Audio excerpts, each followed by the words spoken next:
Hey guys, if you just got an iPad, this is the video for you. I'm going to teach you the basics about it, how to use it. Quick manual, doesn't matter which one you guys got, it's going to be the exact same manual for all of these guys. So let's just get started. We should take a look at your calendar. This is different than reminders.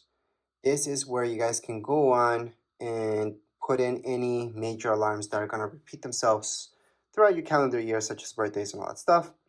To add anything like that, see this plus sign? That's where you're going to go. Type in birthday, for example. Then if it's a birthday or anything like that, you guys most likely will choose all day. And most likely you want an alert 1 day before. You can add a second alert 2 days before, 1 week before, or on the event, depends. Add it, and it's being added. So that's how you guys can add any events to your calendars. You guys can also take these away just by holding onto it, delete, and it's been deleted from your calendar.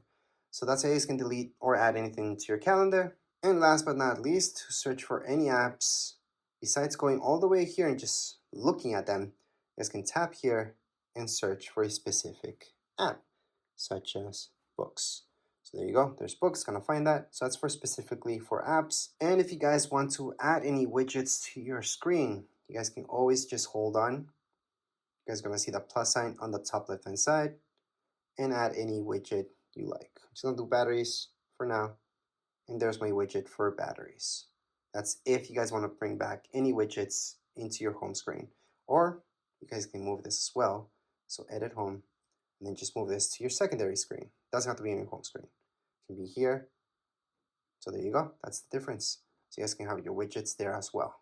Obviously, you guys can delete this at any point in time just by holding on, minus sign, remove, done, or just click away and you're done. But anyways, this was a quick manual for your iPad. Doesn't really matter which iPad you guys have. This will apply for all of them. If you guys have any questions, comments, you guys can write down here in the comments area. Don't forget to subscribe and like. Thank you.